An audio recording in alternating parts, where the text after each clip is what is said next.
ओम शांति। आज है 31 दिसंबर 2025 की साकार मुरली से। बाबा कहते हैं, मीठे बच्चे।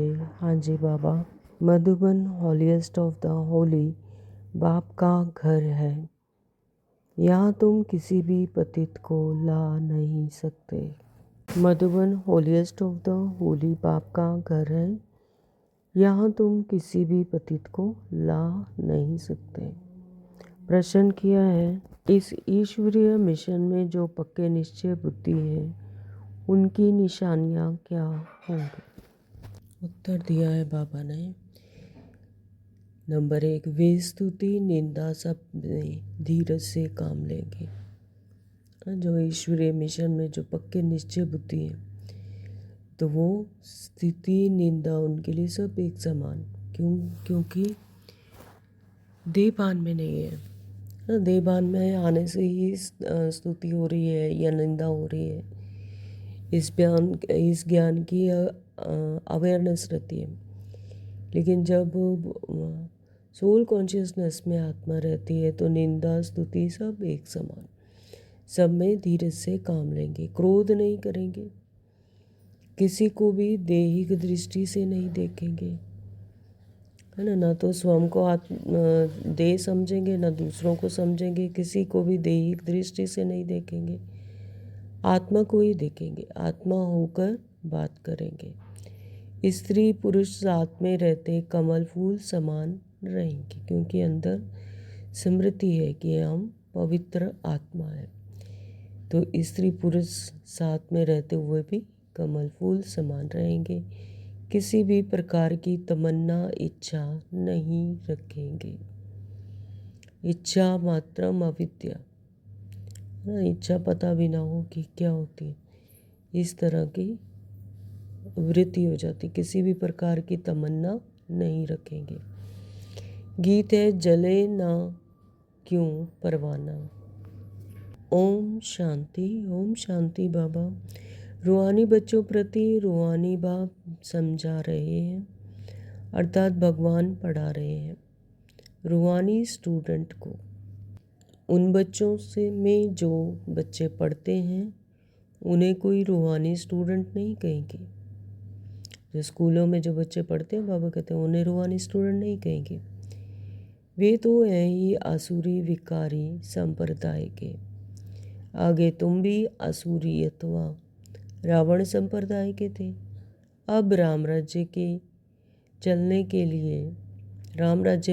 के लिए 5 विकारों रूपी रावण पर जीत पाने का पुरुषार्थ कर रहे हो। माया जीत बनते हैं, रावण पर जीत पाते हैं, है ना, 5 विकारों को जीतते हैं तो उन पर विजय पाते हो। बाबा कहते ये पुरुषार्थ अभी तुम कर रहे हो। पहले तुम भी आसुरी थे, रावण राज्य संप्रदाय के थे, लेकिन अब राम राज्य में चलने के लिए 5 विकारों पर, 5 रूपी विकार रावण पर जीत पाने का पुरुषार्थ कर रहे हो। यह जो नॉलेज प्राप्त नहीं करते उन्हों को समझाना पड़ता है। तुम रावण राज्य में हो, खुद समझते नहीं है। तुम अपने मित्र संबंधियों आदि को कहते हो हम बेहद के बाप से पढ़ते हैं। जो सराउंडिंग आत्मा है उन्हें समझाते हैं कि हमें परमपिता परमात्मा जिन्हें कि हम 63 जन्मों से पुकारते आए कि हे पतित पावन आओ, अब वही परमात्मा बाप हमारे सम्मुख है। बेहद के बाप जो कि हर एक आत्मा का सत्य पिता है, तो वही हमें पढ़ाते हैं, उनसे हम पढ़ते हैं। तो ऐसे नहीं कि यह निश्चय करते हैं, तो ऐसे नहीं कि वह निश्चय करते हैं। कितना भी बाप कहे या भगवान कहे तो भी निश्चय नहीं करते, है ना। जब तक अनुभूति नहीं होती, जब तक अनुभव नहीं होता, तब तक फिर कोई किसी को निश्चय नहीं आता। इतना कितना भी कहो तो वो निश्चय नहीं करेंगे। तो नए को तो यहाँ आने का हुक्म नहीं है। बगैर चिट्ठी व बगैर पूछे तो कोई आ भी नहीं सकते। नए को आने का हुक्म नहीं है, यानी नए को ये समझ ही नहीं आएगा। जब हम भी नए नए आए थे ज्ञान में तो बिल्कुल कुछ समझ नहीं आता था। तो धीरे धीरे जब निश्चय अंदर बैठता है, धीरे धीरे सुनते जाते हैं। देखिए एक पानी होती है, बाल्टी में पानी होता है, बकेट में पानी होता है, तो अगर गंदा पानी है उसके अंदर फिर नया मतलब साफ पानी चला दिया जाए, है ना, तो धीरे धीरे वो जो गंदा पानी होता है वो निकल जाता है और पानी साफ उसमें ठहरता है, पानी बकेट का पानी साफ हो जाता है। तो सेम ऐसा ही है कि यहाँ पर भी आत्मा में जब तक ज्ञान जाता रहता है और पुरानी बातें निकलती जाती हैं, तब फिर वो अंदर बैठता है। बगैर चिट्ठी व बगैर पूछे तो कोई आ भी नहीं सकते, परंतु कहाँ कहाँ कोई आ जाते हैं, यह भी कायदे का उल्लंघन है। तो बाबा कहते हैं कि जो नए हैं पहले उनको 7 डेज़ की क्लास करनी ज़रूरी है, तभी उन्हें समझ आएगा, है ना। तो अगर ऐसे ही चले जाएंगे तो उन्हें समझ ही नहीं आएगा, तो फिर निश्चय नहीं बैठेगा। इसलिए बाबा कहते हैं कि ये कायदे का उल्लंघन है। एक एक का पूरा समाचार नाम आदि लिख पूछना होता है। इनको भेजते में फिर बाबा कहते हैं भले भेज दो। अगर आसुरी पतित दुनिया के स्टूडेंट होंगे तो बाप समझाएंगे, वह पढ़ाई तो विकारी पतित पढ़ाते हैं। यहाँ पर तो पतित पावन परमात्मा हमें रूहानी ज्ञान देते हैं, है ना। तो बाबा कहते हैं कि अगर आसुरी पतित दुनिया के स्टूडेंट होंगे तो बाप समझाएंगे, तो वह पढ़ाई तो फिर विकारी पतित पढ़ाते हैं। यह तो ईश्वर पढ़ाते हैं, यानी स्थूल दुनिया की जो पढ़ाई है वो तो पतित ही पढ़ाते हैं, विकारों में होते हैं। लेकिन ये पढ़ाई जो रूहानी पढ़ाई है वो हमें ईश्वर पढ़ाते हैं। उस पढ़ाई में पाई पैसे का दर्जा मिलता है। भल कोई बहुत बड़ा इम्तिहान पास करते हैं, फिर कहाँ तक कमाते रहेंगे। विनाश तो सामने खड़ा है। नेचुरल कैलेमिटीज़ भी सब आने वाली हैं, क्योंकि नई दुनिया में जाना है तो पुरानी का तो विनाश होना है, यानी वह ट्रांसफॉर्मेशन हो रही है। तो जैसे जैसे आत्माओं में सतो प्रधानता आती जाएगी, हाईएस्ट कॉन्शियसनेस आती जाएगी, तो जो बाहर की जो ये विकारी दुनिया है, जो रावण राज्य है, तो ये तो सब विनाश को पाएंगे। तो बाबा कहते हैं कि विनाश तो सामने खड़ा है। नेचुरल कैलेमिटीज़ भी सामने आने वाली हैं, सब आने वाली हैं। तो यह भी तुम समझते हो। जो नहीं समझते हैं उन्हों को बाहर विजिटिंग रूम में बिठाए समझाना होता है ना। तो बाबा कहते जो नए बच्चे हैं उनको एक अलग से रूम, विजिटिंग रूम में बिठाकर फिर समझाना चाहिए कि ऐसा नहीं कि सीधे ही क्लास में ले आए, तो क्योंकि यहाँ पर तो रूहानी गहरी बातें होंगी तो उन्हें समझ नहीं आएंगी। तो यह भी तुम समझते हो। यह है ईश्वरीय पढ़ाई, इसमें निश्चय बुद्धि ही विजयंती होंगे। तो निश्चय बुद्धि सदैव विजयंती, यानी जिसकी निश्चय बुद्धि है, जिसका निश्चय पक्का है, तो उसकी तो विजय होनी ही है। तो यह है ईश्वरीय पढ़ाई, इसमें निश्चय बुद्धि ही विजयंती होंगे। जिनको निश्चय होगा पूरा कि परमात्मा हमें पढ़ाते हैं, तो उनकी विजय ही होगी, अर्थात विश्व पर राज्य करेंगे। रावण राज्य वाले तो यह जानते नहीं, इसमें बड़ी खबरदारी चाहिए। रावण संप्रदाय यानी जो अपने आप को आत्मा नहीं समझते, जो देह समझ कर बैठे हैं, है ना, अपने रोल में फंसे हुए हैं, बॉडी कॉन्शियसनेस में हैं, वो रावण संप्रदाय वाले यह नहीं जानते। इसमें बड़ी खबरदारी चाहिए।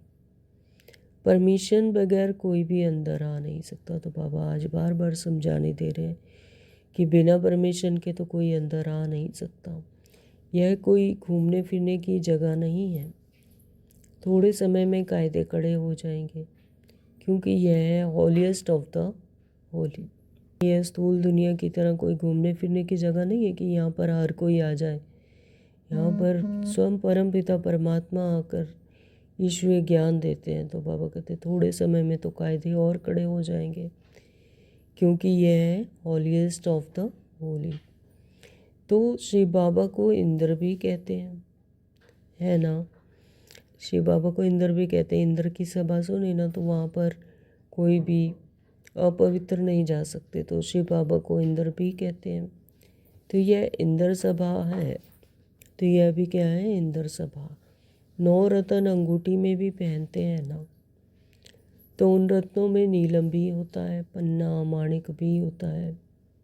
ये सब नाम रखे हुए हैं। जैसे 9 रत्नों की अंगूठी होती है, तो उसमें कोई अलग अलग जेम्स होते हैं। जैसे रत्नों में कोई नीलम का होता है, कोई पन्ना, कोई माणिक भी होता है। तो ये सब नाम रखे हुए हैं। परियों के भी नाम है ना। तो तुम परियां उड़ने वाली आत्माएं हो, है ना। तो यहाँ चैतन्य में सभी बाबा कहते हैं कि ये जो बच्चे हैं, ये भी तुम परियां ही हो। तुम परियां उड़ने वाली आत्माएं हो, तुम्हारा ही वर्णन है। परंतु मनुष्य इन बातों को कुछ भी समझते नहीं। जो मन के मत हैं, जो पर चलते हैं, जो मन के मत पर चलते हैं, जो बॉडी कॉन्शियसनेस में, देह भान में हैं, तो वो इन बातों को नहीं समझते। अंगूठी में भी रतन जब डालते हैं, तो उनमें कोई पुखराज, नीलम, पैरुस भी होते हैं। कोई का दाम 1000 रुपया, तो कोई का दाम 10-20 रुपया। बच्चों में भी नंबरवार है। कोई तो पढ़कर मालिक बन जाते हैं। तो यहाँ पर भी इसी तरह से है कि जिस जिस का जैसा जैसा पुरुषार्थ, तो उसी तरह से बाबा कहते वो भी नंबरवार है। जैसे कि अंगूठी में रतन डालते हैं, तो किस रतन की क्या कीमत है, किसी की क्या। तो यहाँ पर भी ऐसे ही इसी तरह से बच्चे नंबरवार हैं। कोई तो पढ़कर मालिक बन जाते हैं, कोई फिर पढ़कर दास दासियाँ बन जाते हैं। राजधानी स्थापन होती है ना, तो जितना जितना जो कोई पुरुषार्थ करेगा, उस अनुसार उसे पद मिलता जाता है। तो बाप बैठ पढ़ाते हैं, इंद्र भी उनको ही कहा जाता है। तो यह इंद्र की सभा है। परमात्मा पिता ही यहाँ पर इंद्र है। यह ज्ञान वर्षा है। ज्ञान तो सिवाय बाप के कोई दे ना सके। बाबा रोज ज्ञान की वर्षा करते हैं। तो ज्ञान तो सिवाय एक सत्य पिता के और कोई दे ना सके। तुम्हारी एम ऑब्जेक्ट ही यह है। अगर निश्चय हो जाए कि ईश्वर पढ़ाते हैं, फिर वह पढ़ाई को छोड़ेंगे नहीं। तो जिन्हें निश्चय है, पूरा निश्चय अनुभव है कि परमात्मा हमें पढ़ाते हैं, ईश्वर पढ़ाते हैं, तो फिर वो पढ़ाई को नहीं छोड़ेंगे। क्यों? क्योंकि प्राप्ति है इसमें, बेहद की प्राप्ति। तो जो होंगे ही पत्थर बुद्धि, उनको कभी तीर नहीं लगेगा। जिन्हें समझ ही नहीं आ रहा, कुछ भी पारस बुद्धि नहीं बनते, जो पत्थर बुद्धि है, यानी उन्हें कुछ निश्चय नहीं है, कुछ समझ नहीं है, कुछ अनुभव नहीं है, तो बाबा कहते हैं उन्हें फिर कभी तीर नहीं लगेगा। आकर चलते चलते फिर गिर पड़ते हैं। 5 विकार आधा कल्प है शत्रु, आधा कल्प के शत्रु हैं। यानी ज्ञान में चलते चलते ही फिर से विकारों में पड़ जाते हैं, यानी देह भान में फिर से आ जाते हैं, 5 विकार आ जाते हैं। तो बाबा कहते हैं 5 विकार तो हैं ही आधा कल्प के शत्रु, यानी और कलयुग में तो 5 विकारों की भरमार है, आधा कल्प के शत्रु है। माया देह अभिमान में लाकर थप्पड़ मार देती है। तो देहभान में लाकर, देह अभिमान में लाकर थप्पड़ मार देती है, यानी नीचे गिरा देती है, फिर से 5 विकारों में धकेल देती है ना। तो फिर आश्रयवान सुनंती कथंती भगंती हो जाते हैं। यानी ज्ञान तो ले लिया, लेकिन उसके ऊपर फिर पूरा चलना और अपने आत्मिक समृद्धि में रहना, ये भी मेहनत है। आश्रयवत सुनंती कथंती फिर भगंती भी हो जाते हैं। तो ये माया बड़ी दुष्टर है। माया थप्पड़ मार देती है, एक ही थप्पड़ से गिरा देती है। यानी ऐसी परिस्थितियाँ आई कि बस सब कुछ उड़ गया, ज्ञान खल्लास। और देहभान में आते हैं तो विकारों में फंस जाते हैं। समझते हैं हम कभी नहीं गिरेंगे, फिर भी माया थप्पड़ लगा देती है। तो माया भी महावीर होकर, महावीर बच्चों से फिर दुष्टर होकर लड़ती है, थप्पड़ लगा देती, गिराती है। यहाँ स्त्री पुरुष दोनों को पवित्र बनाया जाता है। जब आत्मिक समृद्धि आ गई, जब हम एक ही पिता के बच्चे हैं, तो फिर स्त्री पुरुष का भी भान नहीं रहता, आत्मा आत्मा होती है। तो स्त्री पुरुष दोनों को पवित्र बनाया जाता है। सो तो ईश्वर के सिवाय कोई बना ना सके, यह है ईश्वरीय मिशन। विकारों में जाकर ही 63 जन्मों से नीचे गिरते आए, है ना। दुख अशांति, क्या प्राप्ति हुई? दुख अशांति। तो अब बाबा कहते हैं कि ईश्वरीय ज्ञान से फिर से बाबा पवित्र बनाते हैं। तो ईश्वर के सिवाय कोई और बना ना सके, यह क्या है? ईश्वरीय मिशन। बाप को खवैया भी कहा जाता है। तुम हो नैया, खवैया आते हैं सभी की नैया को पार लगाने। कहते भी हैं सच की नैया डोलेगी फिर, परंतु डूबेगी नहीं।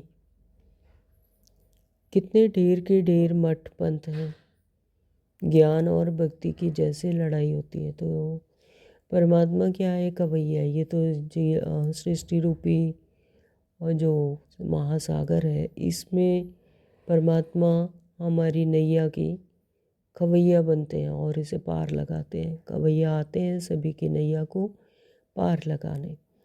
कहते भी हैं सच की नैया डोलेगी लेकिन डूबेगी नहीं, है ना। तो परीक्षाएं होती हैं, सच की नैया हिलेगी डुलेगी, परिस्थितियाँ आएंगी, माया दुष्टर होकर लड़ेगी लेकिन डूबेगी नहीं। जिसको निश्चय है पूरा परमात्मा पर, परमात्मा का जिसने हाथ पकड़ा है, तो उसकी नैया कभी भी डूबेगी नहीं। तो कितने ढेर के ढेर मठ पंथ हैं, ज्ञान और भक्ति की जैसे लड़ाई होती है। कभी भक्ति की भी विजय होगी, आखिर तो ज्ञान की भी विजय होगी, है ना। तो ज्ञान और भक्ति में की जैसे लड़ाई होती है, कभी भक्ति की विजय तो कभी फिर ज्ञान की विजय, लेकिन आखिर में तो ज्ञान की विजय होगी। भक्ति में तो सिर्फ महिमा दिखाते हैं, उसमें भी स्नेह तो है, परमात्मा से स्नेह तो बहुत करते हैं, गला तक काट देते हैं, इतना मतलब डिवोशन इतना होता है। लेकिन बाबा कहते हैं जो ज्ञान है, आखिर तो ज्ञान की ही विजय होगी। तो भक्ति के तरफ देखो, कितने बड़े बड़े योद्धे हैं, ज्ञान मार्ग की तरफ भी कितने बड़े बड़े योद्धे हैं। हाँ, तो ये दोनों का कंपटीशन है, भक्ति का भी और ज्ञान का भी। अर्जुन भी मादी नाम रखे हैं ना। तो यह तो सब कहानियाँ बैठ बनाई है। गायन तो तुम्हारा ही है, हीरो हीरोइन का पार्ट तुम्हारा अभी बज रहा है। ये संगम युग पर ही हीरो हीरोइन का पार्ट बाबा कहते हैं अभी तुम बजा रहे हो, अभी बज रहा है। इस समय ही युद्ध चलती है। अपने ही संकल्पों से जो 63 जन्मों से इतने मैं मेरा लगा कर इनको अपना बनाया हुआ है, इतनी वृद्धि की है, इतना विस्तार किया। मैं तो 20 थी आत्मा, और ये संकल्प बना बना कर इतनी वृद्धि की, इतना झाड़ पैदा कर लिए। कल भी बाबा ने बताया, है ना। तो किससे लड़ाई है? इसी से लड़ाई है, अपने ही संकल्पों से युद्ध चलती है, और इन्हीं पर जीत पानी है ना। मैं मेरा नहीं लगाना। जब अपने आत्मिक समृद्धि में आती है तो फिर इन सब से उपराम। तो संकल्पों से ही युद्ध चलती है। ये सारा संसार ही संकल्पों का से बना है। तो तुम्हारे में भी बहुत हैं जो इन बातों को बिल्कुल समझते नहीं हैं, है ना। तो बाबा कह रहे हैं, अपने ही बच्चों को कह रहे हैं कि तुम्हारे में भी बहुत हैं जो इन बातों को समझते नहीं हैं, ज्ञान को भी भक्ति की तरह करते हैं। तो जो अच्छे अच्छे होंगे उनको ही तीर लगेगा।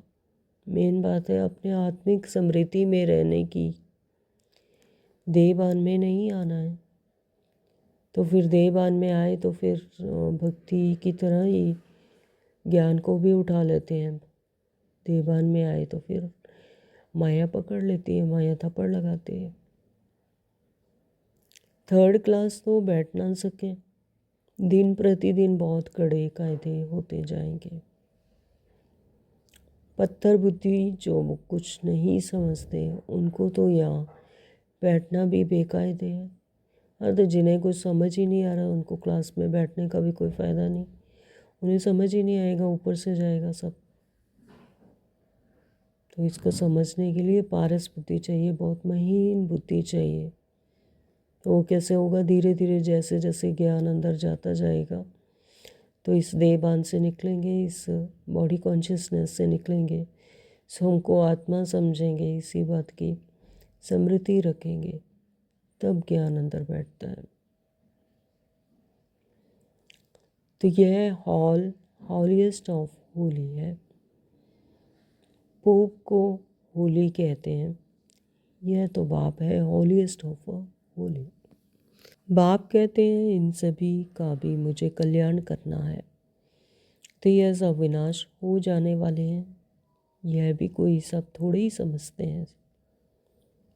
बल सुनते हैं परंतु एक कान से सुन दूसरे से निकाल देते हैं, क्योंकि समझ ही नहीं आ रहा तो एक कान से डालते हैं, अच्छा अच्छा करते हैं, और दूसरे कान से निकाल देते हैं, यानी अंदर नहीं जा रही है बात, ज्ञान नहीं समझ रहे।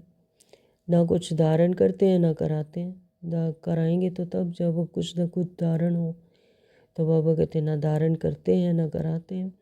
ऐसे गूंगे बहरे भी बहुत हैं, यानी समझ ही नहीं आ रहा, गूंगे बहरों की तरह ही हुए कि जब सुना ही नहीं तो फिर बोलेंगे भी कैसे, तो गूंगे बहरे हो गए। बाप कहते हैं हियर नो इविल, वह तो बंदर का चित्र दिखाते हैं ना।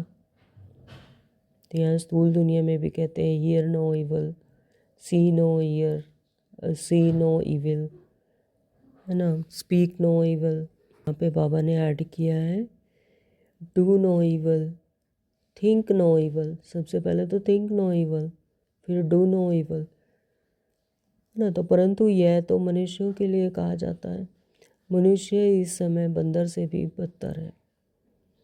नारद की भी कहानी बैठ बनाई है, उनको बोलो तुम अपनी शक्ल तो देखो, 5 विकार तो अंदर में नहीं है। तक हम स्थूल दुनिया के क्रियाकलाप में रहते हैं, देहभान में रहते हैं, बॉडी कॉन्शियस में रहते हैं, तो उसी बंदर की तरह ही होते हैं, है ना। तो बाबा हमें कह रहे हैं कि अपनी शक्ल तो देखो, 5 विकार तो अंदर नहीं है, कहीं 5 विकार तो नहीं बैठे हुए हैं, तभी नहीं समझ आ रहा। अगर 5 विकार से उपराम होते हैं तब तो कुछ समझ आए।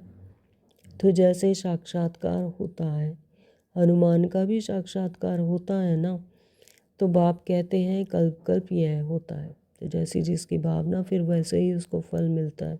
लेकिन कराने वाला कौन? साक्षात्कार कौन कराता है? परमपिता परमात्मा। बाप कहते हैं कल्प कल्प यह होता है।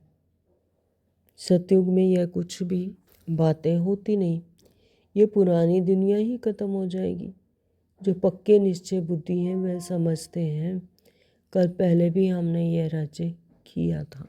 जिनका परमात्मा पर पूरा निश्चय है, परमपिता परमात्मा हमें ज्ञान देते हैं, वही हमें समझाते हैं। तो जिनका पूरा पूरा निश्चय है, पक्के निश्चय बुद्धि है, तो बाबा कहते हैं वही फिर समझते हैं कि कल्प पहले भी हमने ही तो राज्य किया था। तो बाप कहते हैं बच्चे अब दैवीय गुण धारण करो। बाप क्या कहते हैं? अंडरलाइन बच्चे अब दैवीय गुण धारण करो। दैवीय साम्राज्य में जा रहे हैं, सतयुग में जा रहे हैं, सतो प्रधान दुनिया में जा रहे हैं, है ना। तो यहाँ से ही प्रारब्ध बनाकर जाएंगे तब तो वहाँ जाएंगे। कोई बेकायदे काम नहीं करो। तो बाबा कहते हैं अब कोई बेकायदे काम ना करो जो कायदे के अगेंस्ट हो। तो स्तुति निंदा जिस सब में धीरज धारण करना है। तो धीरज भी हमारा क्या है? गुण है बहुत बड़ा। स्तुति निंदा, जब ये समझ आ गया कि हम परमात्मा की संतान है, ये वर्ल्ड ड्रामा है, हम यहाँ पर कठपुतलियों की तरह यहाँ पर रोल प्ले कर रहे हैं, है ना। तो फिर क्या स्तुति क्या निंदा, वो क्या हो रहा है? सब रोल को हो रहा है ना। तो मैं तो आत्मा इन सब से न्यारी। तो स्तुति निंदा सब में क्या है? धीरज धारण करना है। क्रोध नहीं होना चाहिए।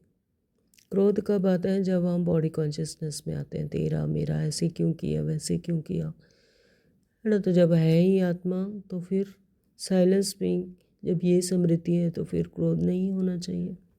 वो कुछ हो रहा है, रोल में हो रहा है, मैं आत्मा इन सब से न्यारी। तो तुम कितने उच्च स्टूडेंट हो, भगवान बाप पढ़ाते हैं, यह डायरेक्ट पढ़ा रहे हैं, फिर भी कितने बच्चे भूल जाते हैं, क्योंकि साधारण तन है ना। तो 63 जन्मों से जिस बॉडी कॉन्शियसनेस की आदत पड़ी हुई है, तो फिर बार बार उसी में चले जाते हैं, अपने आप को फिर से बॉडी समझ लेते हैं, साधारण तन समझ लेते हैं। तो बाबा कहते हैं कितने बच्चे भूल जाते हैं। बाप कहते हैं देहधारी को देखने से तुम इतना उठ नहीं सकेंगे, है ना। देह को देखेंगे, देह समझेंगे, खुद को देहधारी को देखेंगे, दूसरे को भी अगर देह देखते हैं, आत्मा नहीं देखते हैं, तो फिर इतना उठ नहीं सकेंगे। आत्मा को देखो, अंडरलाइन एक ही बात है। तो जब आत्मा आत्मा होकर दूसरे को भी आत्मा देखेगी, तो इन सब से फिर बच जाएगी, इन सब से उपराम। आत्मा यहाँ प्रकृति के बीच रहती है। आत्मा सुनकर कांधे हिलाती है, आत्मा ही सुन रही है, आत्मा ही हर कार्यकलाप कुछ लाइट शाइन कर रही है। हमेशा आत्मा से ही बात करो, किसी से भी बात करो तो उसके प्रकृति है दोनों आँखों के बीच में जो स्थान बना हुआ है, वहाँ देख कर बात करो कि आत्मा से बात कर रहे हैं। हमेशा आत्मा से बात करो कि इसकी आत्मा सुन रही है, मैं उससे बात कर रही हूँ। तुम आत्मा इस शरीर रूपी तख्त पर बैठी हो, तुम तमो प्रधान थी, अब सतो प्रधान बनो। तो बॉडी कॉन्शियसनेस में आते आते हम ही तमो प्रधान बने, फिर अभी सतो प्रधान बनो।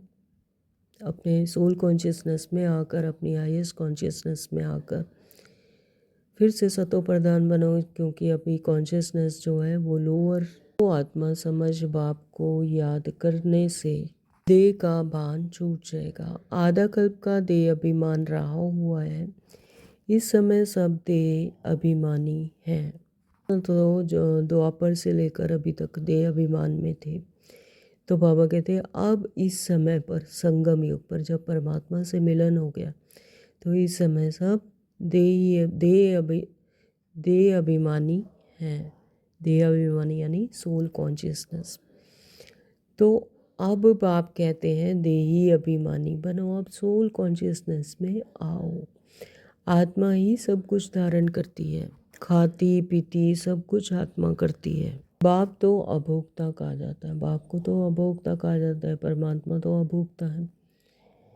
वह है निराकार। बाप का, परमात्मा का कोई देह नहीं है, वह तो है ही निराकार। तो यह शरीरधारी सब कुछ करते हैं। जब ये 5 तत्वों का शरीर जब धारण किया, तब फिर सब कुछ खाते हैं, पीते हैं, सब कुछ करते हैं। तो वह खाता पीता कुछ नहीं, कौन? परमात्मा अभोक्ता है। तो इसकी फिर वो लोग कॉपी बैट करते हैं, कितना मनुष्यों को ठगते हैं। तुम्हारी बुद्धि में अभी सारा ज्ञान है, हमारी बुद्धि में तो अभी सारा ज्ञान है। जब परमपिता परमात्मा आकर हमें ज्ञान देते हैं, अपने आत्मिक स्मृति में आते हैं, तो कल्प पहले जिन्होंने समझा था वही समझेंगे। ये भी स्मृति आती है कि हमने ही पहले भी समझा था, कल्प पहले भी हमने ही समझा था, फिर समझ रहे हैं। तो बाप कहते हैं मैं ही कल्प कल्प आकर तुमको पढ़ाता हूँ और साक्षी हो देखता हूँ। तो क्या कहा बाबा ने कि बाप कहते हैं मैं ही कल्प कल्प आकर तुमको पढ़ाता हूँ इस संगम युग पर, और साक्षी हो देखता हूँ। तो भूले तो हम हुए थे, लेकिन बाबा तो साक्षी होकर देखते हैं। तो साक्षी होकर देखता हूँ, बाबा कहते हैं नंबरवार पुरुषार्थ अनुसार जो पढ़ा था वही पढ़ेंगे। कल्प कल्प की बैजी है, जैसे इस कल्प में कर रहे हैं वैसे ही फिर अगले कल्प में भी करेंगे। तो नंबरवार पुरुषार्थ अनुसार जो पढ़ा था वही पढ़ेंगे। टाइम लगता है, कहते हैं ना कलयुग अभी 40,000 वर्ष शेष है। तो घोर अंधियारे में है ना, वहीं तो अभी ऐसे ही कहते रहते हैं कि कलयुग तो अभी बच्चा है, 40,000 वर्ष और शेष पड़े हैं। तो बाबा कहते कितना घोर अंधियारा है, कितनी अज्ञानता है, इसको अज्ञान अंधियारा कहा जाता है। भक्ति मार्ग और ज्ञान मार्ग में रात दिन का फर्क है। प्यार तो परमात्मा से, स्नेह तो भक्ति मार्ग में भी था। क्या पा लिया परमात्मा को? नहीं ना।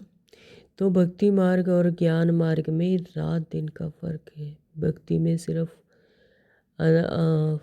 अंधेरे में ही तीर मारते हैं, यानी समझ नहीं थी यथार्थ रीति कि कैसे परमात्मा को, ना तो परमात्मा को पहचानते ना खुद को, तो फिर यथार्थ रीति याद नहीं थी। ज्ञान मार्ग में परमात्मा ने जब स्वयं समझाया, हमें स्वयं अपना परिचय दिया, हमारे आत्मा की स्मृति हमें दिलाई, है ना, तो तब हम परमात्मा को यथार्थ रीति उनसे कनेक्शन जोड़ते हैं, उससे याद करते हैं, अपने विकर्मों को विनाश करते हैं। तो ज्ञान मार्ग में रात और भक्ति मार्ग में रात दिन का फर्क है। भक्ति मार्ग है रात, जिसमें अज्ञानता है, और ज्ञान मार्ग है दिन, उसमें सोच रहा है। तो यह भी समझने की बातें हैं। बच्चे बड़ी खुशी में डूबे हुए रहने चाहिए। सब कुछ है तो कोई तमन्ना नहीं। जानते हैं कल्प पहले मिसल हमारी सब कामनाएं पूरी होती हैं, इसलिए पेट भरा रहता है। हाँ, तो कोई भी सब कुछ है। जब अंदर से संपन्नता आती है तो फिर कोई तमन्ना नहीं रहती, फिर इच्छा मात्रम अविद्या। ये भी ना पता हो सतयुग में कैसे होते हैं, इच्छा भी नहीं पता होती कि इच्छा होती क्या है। तो हर कुछ, सब कुछ अवेलेबल है, सब कुछ संपन्नता है, संपूर्णता है। जानते हैं कल्प पहले मिसल हमारी सब कामनाएं पूर्ण होती हैं, इसलिए पेट भरा रहता है। सतयुग में पेट भरा रहता है। पेट भरा रहता है यानी संपन्नता रहती है, संपूर्णता रहती है हमेशा। जिनको ज्ञान नहीं उनको थोड़ा ही पेट भरा रहेगा, अरे तो जिन्हें ज्ञान ही नहीं, उन्हें तो इच्छा रहेगी ये पूरी हो जाए, ये पूरी हो जाए, और इच्छा कभी पूरी ही नहीं होती। तो उनका थोड़ा ही पेट भरा रहता है, यानी संपूर्ण नहीं होते। कहा जाता है खुशी जैसी खुराक नहीं। जन्म जन्मांतर की रजाई मिलती है यार, तो यहाँ पर जन्म जन्मांतर की रजाई मिलती है, इससे बड़ी खुशी कोई हो ही नहीं सकती। खुशी जैसी खुराक नहीं। दास दासी बनने वालों को इतनी खुशी नहीं रहेगी। पूरा महावीर बनना है। माया हिला ना सके, तो बाबा बार बार बच्चों को समझाने देते हैं कि पूरा महावीर बनना है, नहीं तो माया हिला देगी। पूरा महावीर बनना है कि ऐसा महावीर की माया हिला ना सके, आचल आडोल। बाप कहते हैं आंखों की बड़ी संभाल रखनी है, क्रिमिनल दृष्टि ना जाए। आंखों से जो देखा वही फिर बुद्धि में जाता है, फिर संकल्प चलते हैं। तो बाबा कहते हैं आंखों की बड़ी संभाल रखनी है, क्रिमिनल दृष्टि ना जाए। स्त्री को देखने से चलायमान हो जाते हैं, है ना। तो जब बॉडी कॉन्शियसनेस में आते हैं, जब देहभान में आते हैं, तो फिर स्त्री पुरुष ये सब वृत्ति चलायमान हो जाती है। अरे तुम तो भाई बहन कुमार कुमारी हो ना। जब एक पिता की संतान है तो सब क्या है, यह स्थूल दुनिया में भाई बहन, और आत्मिक स्मृति में सब भाई भाई। फिर कर्मेंद्रिय चंचल क्यों करती है? बड़े बड़े लखपति करोड़पति को भी माया खल्लास कर देती है, क्योंकि वो ज्ञान नहीं है, वो स्मृति नहीं है, वो वृत्ति नहीं है। तो माया क्या कर देती है? गिरा देती है, खिलास कर देती है। गरीबों को भी माया एकदम मार डालती है। फिर कहते हैं बाबा हमें आपने धक्का खाया। अरे 10 वर्ष के बाद भी हार खा ली। अरे तो जो इतने 10 सालों से ज्ञान उठा रहे थे, या जो भी प्रारब्ध बनाई, तो वो सब खड्डे में गई। तो बाबा कहते हार खा ली, तो अब तो पाताल में गिर पड़े। अंदर में समझते हैं इनकी अवस्था कैसी है। कोई कोई तो बड़ी अच्छी सर्विस करते हैं। कन्याओं ने भी भीष्म पितामह आदि का बाण मारे हैं ना। गीता में थोड़ा बहुत है, तो बाबा कहते हैं कि गीता में भी आटा में नमक मिसल है, तो उसमें भी ज्ञान है। यह तो है ही भगवानुवाच। भगवानुवाच यानी शिव भगवानुवाच। अगर श्री कृष्ण भगवान ने गीता सुनाई तो फिर ऐसा क्यों कहते हैं, मैं जो हूँ जैसा हूँ कोई विरला जानते हैं। तो बाबा पूछ रहे हैं कि अगर श्री कृष्ण भगवान ने गीता सुनाई, श्री कृष्ण को भगवान कहते हैं जैसे कि भक्ति मार्ग में, तो बाबा कहते हैं अगर श्री कृष्ण भगवान ने अगर गीता सुनाई तो फिर ऐसा क्यों कहते हो कि मैं जो हूँ जैसा हूँ कोई विरला जानते हैं। अगर गीता में होता तो फिर तो सभी जान जाते हैं ना, सभी पा लेते परमात्मा को। श्री कृष्ण यहाँ होता तो पता नहीं क्या कर देते। श्री कृष्ण का शरीर तो होता ही है सतयुग में, है ना। तो यहाँ पर कलयुग में श्री कृष्ण जो पार्ट था तो वो यहाँ पर कलयुग में तो नहीं है, तो अगर यहाँ पर होते तो फिर पता नहीं क्या कर देते। श्री कृष्ण का तो शरीर होता ही है सतयुग में, वो क्या है, पार्ट है, और वो सतयुग में ही होता है। तो यह नहीं जानते कि श्री कृष्ण के बहुत जन्मों के अंत के शरीर में मैं प्रवेश करता हूँ। श्री कृष्ण का ही शरीर था जिसमें बाबा ने अंत के शरीरों में प्रवेश किया, यानी ब्रह्मा बाबा के रूप में, है ना। तो श्री कृष्ण के बहुत जन्मों के अंत के शरीर में मैं प्रवेश करता हूँ, ऐसा परमात्मा शिव परमात्मा कहते हैं। श्री कृष्ण के आगे तो झट सब भाग आए, पोप आदि आते हैं, तो कितना झुंड जाकर इकट्ठा होता है ना। स्थूल दुनिया में जो बॉडी कॉन्शियसनेस में जिन्हें समझते हैं कि हाँ वो कोई महान आत्माएं हैं, भगवान समझते हैं, तो फिर झुंड जाकर इकट्ठा हो जाता है।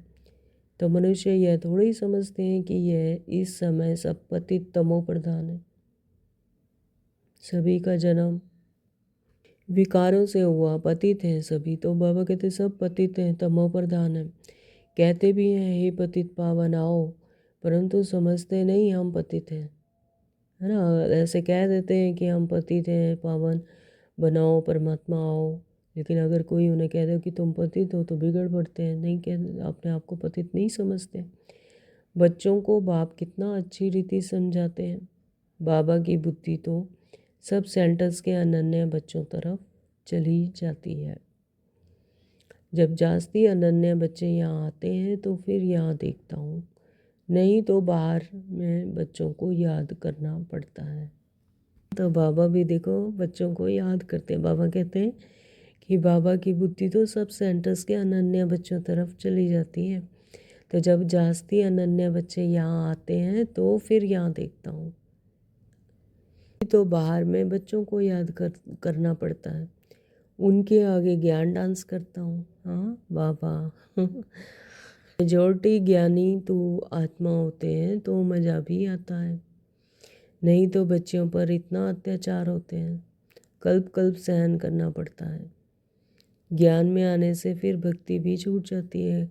घर में समझो मंदिर है, स्त्री पुरुष दोनों भक्ति करते हैं। स्त्री तो ज्ञान की चटक लग जाती है और भक्ति छोड़ देती है तो कितना हंगामा हो जाएगा। विकार में भी ना जाए, शास्त्र भी आदि भी ना पढ़े तो झगड़ा होगा ना। क्योंकि यहाँ पर अगर एक बॉडी कॉन्शियसनेस में है और एक आत्मिक समृद्धि में है ना, तो अगर एक दूसरे में अंडरस्टैंडिंग नहीं है तो बाबा कहते फिर तो झगड़ा होगा। तो इसमें विघ्न बहुत पड़ते हैं और सत्संग में जाने के लिए रोकते नहीं हैं।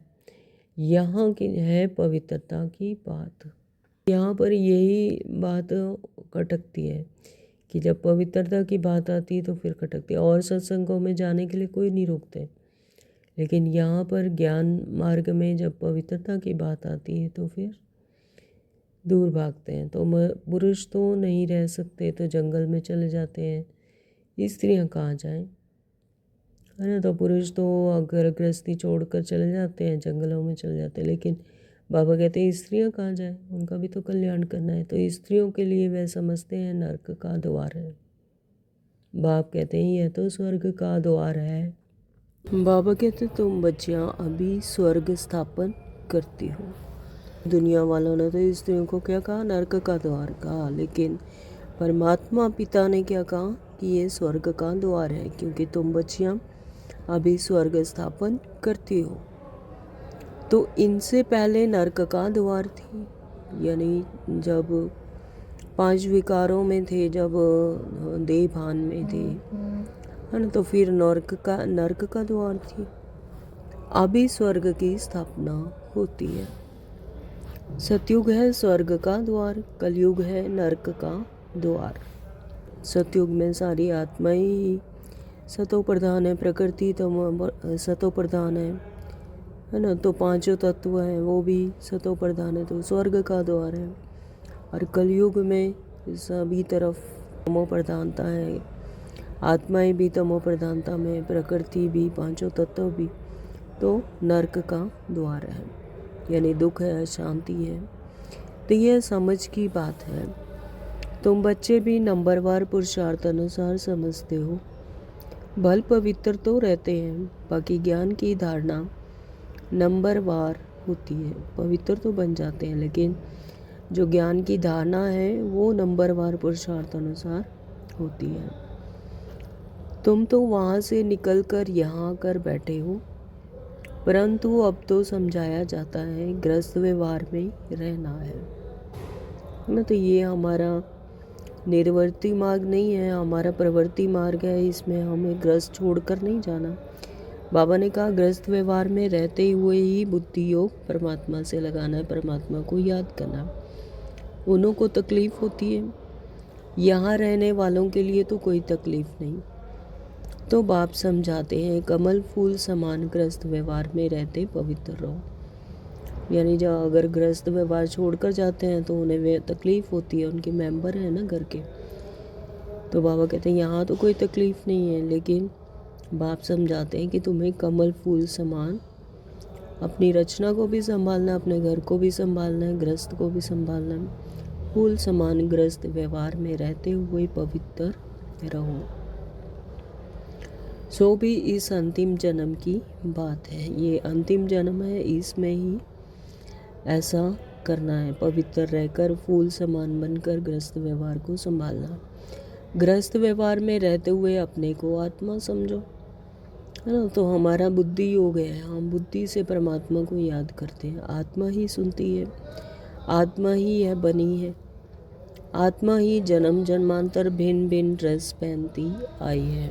तो आत्मा ही शरीर बदलती आई है, बॉडी कॉस्ट्यूम अलग अलग भिन्न भिन्न ड्रेस बाबा कहते हैं कि पहनती आई है। तो अब हम आत्माओं को वापस जाना है, बाप से योग लगाना है। मूल बात है यह। बाप कहते हैं मैं आत्माओं से बात करता हूँ।